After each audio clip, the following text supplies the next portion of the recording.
나는 사도 중에 가장 작은 자라. 나는 하나님의 교회를 박해하였으므로 사도라 칭함받기를 감당하지 못할 자니라. 그러나 내가 나 된 것은 하나님의 은혜로 된 것이니 내게 주신 그의 은혜가 헛되지 아니하여 내가 모든 사도보다 더 많이 수고하였으나 내가 한 것이 아니요 오직 나와 함께 하신 하나님의 은혜로라. 우리 몸에 있는 이 핏줄, 혈관은 그 길이가 총 10만 킬로가 넘는다고 합니다. 지구를 2바퀴 반을 도는 거리입니다. 실감이 나십니까? 우리 몸에 있는 그런 핏줄, 혈관들이 지구를 2바퀴 반을 도는 그런 길이를 가지고 있습니다. 실감이 잘 안 나시죠? 서울, 부산을 308번 왕복할 수 있는 핏줄이 우리 몸 안에 있습니다. 우리 교회에서 의성 군청까지 2114번 2114번 의성 군청까지 우리 교회에서 그렇게 왕복할 수 있는 그런 거리가 우리의 혈관의 총 길이입니다. 우리 몸에 있는 이 심장은 그렇게 많은 혈관 핏줄들을 통해서 우리 몸 구석구석으로 혈액을 보낼 수 있는 겁니다. 요즘 사회 경제가 발전되고 난 이후에 우리나라의 식생활이 점점 서구화되고 고령 인구가 증가하면서 이 심혈관성 질환자가 점점 증가하고 있다고 합니다. 혈관을 타고 피가 순환되어야 하는데 혈관이나 이 핏줄에 혈전 혹은 콜레스테롤이 쌓여서 혈액순환을 가로막는 것입니다. 머리에 이 혈관이 막히면 뇌졸중이 되고 심장의 혈관이 막히면 심장마비가 옵니다. 우리가 알고 있는 온갖 그 폐색증들 다 혈관을 따라서 피가 순환되는 것에 문제가 생겨서 발생하는 질병들입니다. 그렇게 우리나라에서 질병으로 사망하는 사람들 중에 암이 28% 1위입니다. 그리고 아주 근소한 차이로 26% 이 심혈관 질환이 원인이 되어서 사망에 이른다고 합니다. 사망자 4명 중에 1명이 혈관을 따라 혈액이 순환되어야 하는데 이것이 가로막히는 문제가 발생하여 사망한다라는 것이죠. 이 원리가 우리의 몸에만 적용되는 것이 아닙니다.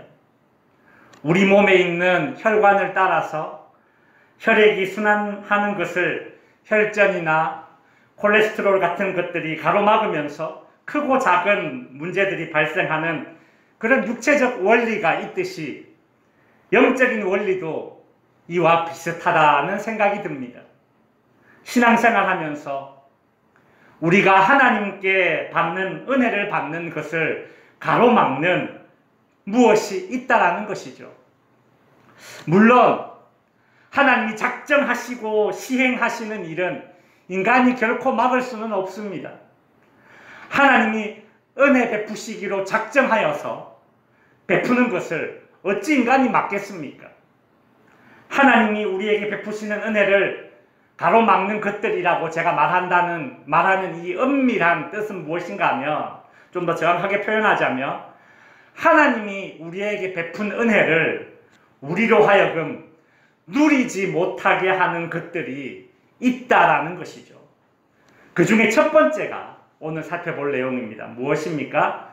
은혜를 가로막는 것들 첫 번째 무엇입니까? 열등감입니다. 열등감, 컴플렉스, 자격지심이라고도 합니다. 타인과 자신을 비교하면서 내가 남보다 못하거나 부족하다라는 생각에서 오는 느낌, 그것이 바로 열등감입니다. 매사에 삐딱하게 구는 사람이 있다면 뭔가에 열등감을 가지고 있는 확률이 매우 높습니다.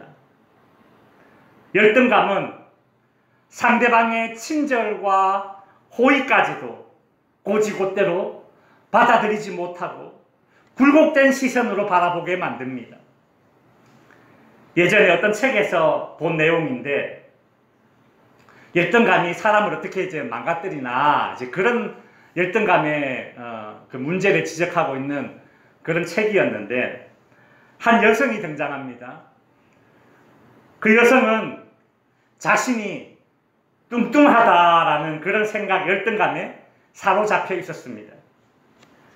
그래서 누군가 자신이 입고 있는 옷이 혹은 새로 한 머리가 어울린다라는 칭찬을 해도 그 말을 고지곳대로 받아들이지 않고 자신을 향해 빈정거리고 있다라는 그런 생각이 들었답니다.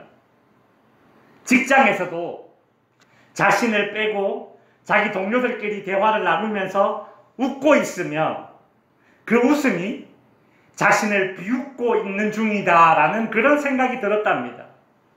여러분, 그러니 이게 직장 생활이 제대로 되겠습니까? 어느 날은 옷을 사러 가서 가게에 들어가 옷을 이렇게 고르고 있는데, 가게의 점원이 다가와서 어머, 이 옷이 정말 참 어울리네요, 그렇게 말을 했는데, 그 말을 듣고 속으로 전현이 지금 나에게 옷을 팔아먹으려고 저러는구나 라는 생각이 들었답니다. 마음속에 그녀를 팍 패버리고 싶은 그런 충동을 느꼈다고 합니다. 그러니 이 여인이 어디 인간관계를 제대로 맺을 수 있겠습니까? 열등감은 인간관계뿐만 아니라 하나님과의 관계에서도 큰 악영향을 미치게 됩니다. 우리가 신앙생활 하면서 자꾸 넘어지는 사람들 있지 않습니까? 뭐 하면 시험 들었네, 뭐 하면 실족했네, 이렇게 자주 그렇게 이야기하는 사람들, 열등감이 참 많은 사람들일 경우가 많습니다. 성경에 나오는 인물들 중에 열등감의 대표주자를 꼽으라면 여러분, 의외로 모세라는 사람을 들 수 있습니다. 우리 모세 그러면 이스라엘의 정말 대단한 지도자요, 정말 구약을 대표하는 인물 아닙니까? 그러나 이 모세는 참 열등감이 많은 사람이었습니다. 모세는 80세에 하나님의 부르심을 받았습니다. 출애굽기 3장과 4장에 보면 모세의 열등감이 잘 나타나 있습니다. 내가 누구이기에 바로에게 가며 이스라엘 자손을 애굽에서 인도하여 내리이까? 내가 무엇이라고 그들에게 말하리이까? 그들이 나를 믿지 아니하며 내 말을 듣지 아니할 것입니다. 출애굽기 4장 10절에서도 오 주여, 나는 본래 말을 잘하지 못하는 자입니다. 출애굽기 4장 13절에서도 오 주여, 보낼 만한 자를 보내소서, 저는 아닙니다. 사실 모세는 그가 젊었을 때 약 40년을 애굽의 궁궐에서 지내면서 애굽의 그 고등교육을 받은 사람입니다. 여러분, 왕자가 얼마나 정말 대단한 교육들을 받았겠습니까? 짐작해보건대 유대인들 중에 모세만큼 그렇게 고등교육을 받은 사람이 어디에 있겠습니까? 그런데도 모세는 자기가 애굽에 가서 백성들을 데려올 수 없는 열등한 존재라고 5차례나 강조해서 하나님께 말합니다. 왜요? 그 안에 열등감이 있었습니다. 모세는 애굽에서 왕자로 지낼 때에 이스라엘 백성을 도와주려다가 살인을 저질렀고, 그 일로 인해 광야로 도망쳐 40년을 짐승을 먹이며 목자로 지냈습니다. 한순간에 왕자에서 목자로 그의 신분이 폭락했습니다. 떡락했습니다. 떡락. 사람이 잘 나가다가 한순간에 폭락을 경험하게 되면 더욱 심한 열등감에 사로잡히게 됩니다. 40년간 자신이 애굽의 궁궐에서 배운 그 많은 고등교육들, 광야에서 전혀 쓸모없는 그런 지식밖에 되지 않았습니다. 내가 여기서 이렇게 소똥 치우려고, 염소똥 치우려고 내가 그렇게 공부하고 노력했나, 그런 생각이 들었을 겁니다. 자기 자신이 얼마나 초라했겠습니까? 직장에서 은퇴한 남성들이 가끔 무기력증에 빠집니다. 사회에서 인정받으며 왕성하게 일하던 사람이 은퇴해서 집으로 돌아왔을 때 내가 사회에서 하던 일은 은퇴하고 난 이후에 집에서 아무 쓸모가 없습니다. 한순간에 갑자기 무능력해진 그런 자신을 발견하게 되는 것입니다. 모세에게 이런 세월이 40년간 지속되었으니 모세는 얼마나 무기력해졌으며 그때 가지게 되는 이 열등감은 어떠했겠습니까? 그래서일까요? 하나님과 모세가 대화를 나누고 있는데 전혀 이 대화의 접점이 잡히지 않습니다. 모세는 계속 내가 누구이기에 라는 말만 되풀이하고 있고, 그때 하나님은 모세에게 이렇게 대답하지 않았습니다. 야, 너는 대단한 사람이야. 너 한번 생각해봐. 너 애굽에서 40년간 고등교육을 받지 않았니? 애굽의 왕궁에 여러 명의 왕자들이 있었을 것인데 너는 애굽 사람이 아니라 유대인으로서 그곳에서 너의 능력을 보여주지 않았니? 그 모든 차별을 이겨내고 왕궁에서 네가 살아남았지 않았니? 너는 그런 존재야. 하나님은 모세에게 그런 이야기를 해주지 않았습니다. 내가 누구이기에 라고 말하는 모세의 그 열등감에 쩔어 있는 그 모세에게 하나님은 이런 대답을 하셨습니다. 출애굽기 3장 12절입니다. 같이 한번 읽어보겠습니다. 시작. 하나님이 이르시되 내가 반드시 너와 함께 있으리라. 아멘. 하나님이 없는 인생은 자신이 누구인가가 중요합니다. 하나님을 모르는 인생은 자신이 누구인가가 너무 중요합니다. 왜냐하면 그것이 전부이기 때문입니다. 내가 이런 사람이야. 내가 사회에서 이 정도의 일을 했었어. 그러다가 그게 사라지면 자신의 정체성마저 일순간에 무너져 버리는 것이죠.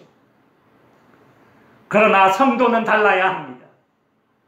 성도는 내가 누구이기에, 즉 내가 무엇을 가졌고 내가 무엇을 이뤘고 내가 어느 위치에 있었고 지금도 이런 일을 하고 있고, 이런 말들로 자신의 정체성을 증명하는 자들이 아닙니다. 성도는 자신이 누구인가에 목매면서 자신이 세상적 기준에 못 미친다고 열등감에 빠져서는 안 됩니다. 왜냐하면 성도의 정체성은 하나님과 함께 하심으로 증명되는 것이 바로 성도의 정체성입니다. 그래서 하나님은 내가 뭐라고 하겠습니까? 그렇게 말하고 있는 모세에게 내가 너와 함께 하겠다라고 대답을 하셨던 것입니다. 성도 여러분, 우리는 열등감에 사로잡혀서 무기력하게 살아가야 되는 그런 존재가 아닙니다. 왜냐하면 모세에게 내가 너와 함께 하리라고 말씀하셨던 하나님이 지금도 우리와 함께 하기 때문입니다. 사도 바울은 그 누구보다도 복음을 전하는 일에 열정적인 사람이었습니다.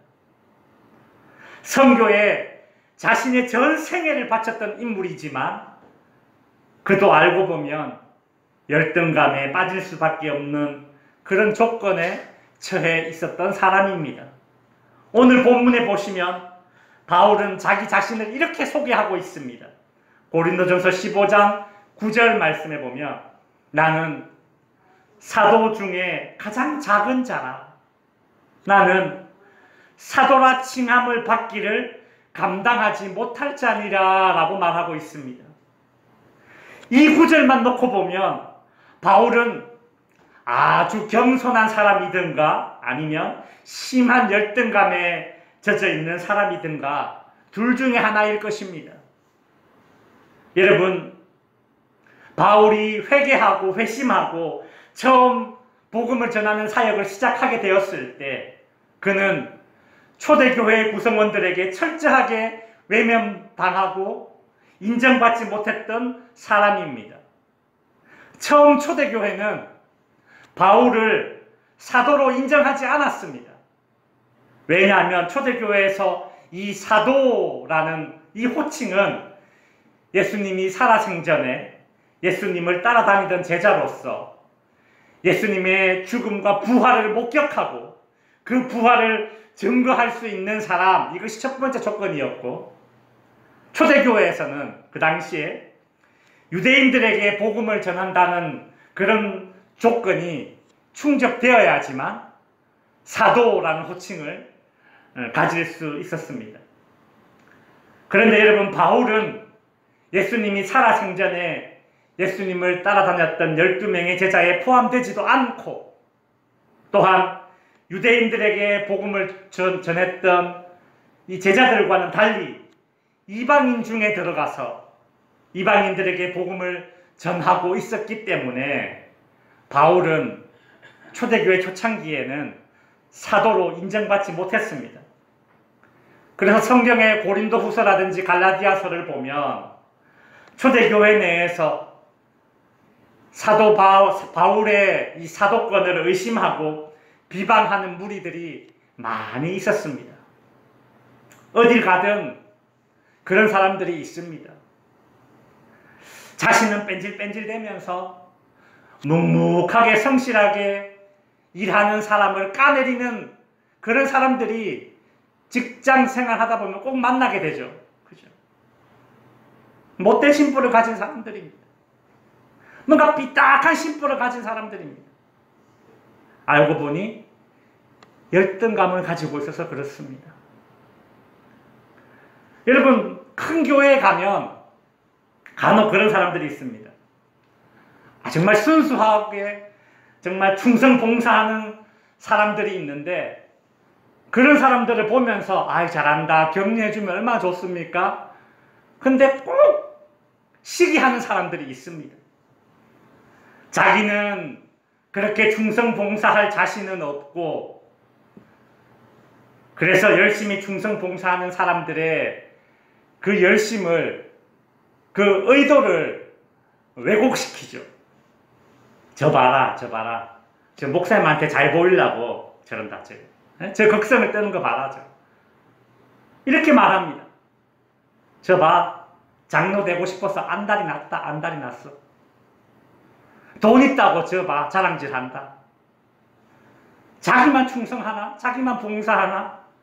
나도 젊을 땐 다 했어. 열등감의 표출입니다. 바울은 이런 식의 억울한 소리를 듣고 부당한 대우를 초대교회에서 당했다라는 겁니다.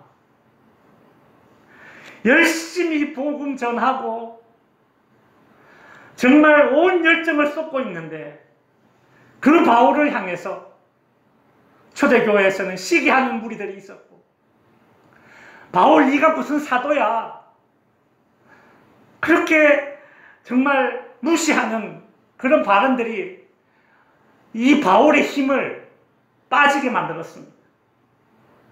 여러분, 초대교회에서 그 예수님의 제자들 12명, 그 11명의 제자들은 교회의 후원을 받으면서 전도 활동을 다녔지만 바울은 자신이 직접 돈을 벌고 돈이 모여지면 그 돈으로 전도 활동에 필요한 경비를 충당해야 했습니다.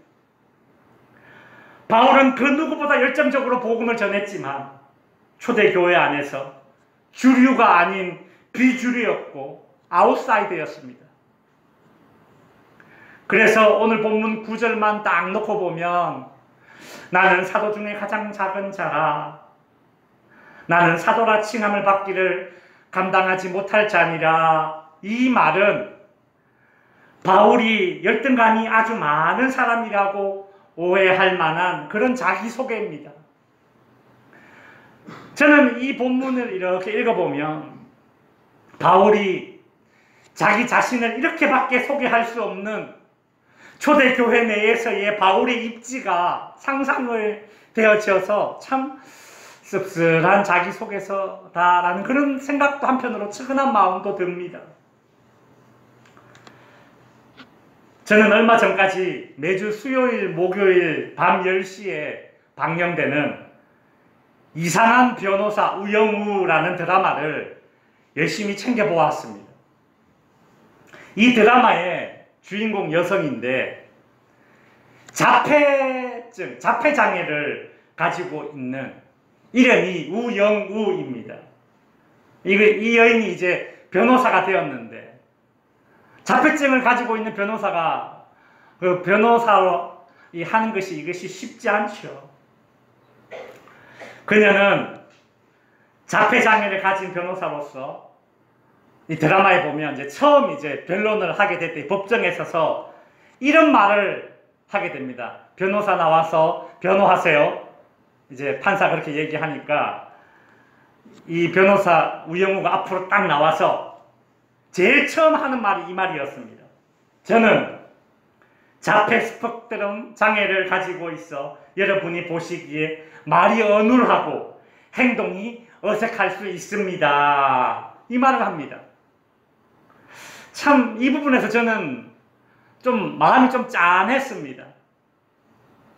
자신이 가지고 있는 그 자폐 장애로 인해서 굳이 안 해도 되는 말을 해야 되는 그런 상황입니다. 그런 상황이 지금 펼쳐지는 것이죠.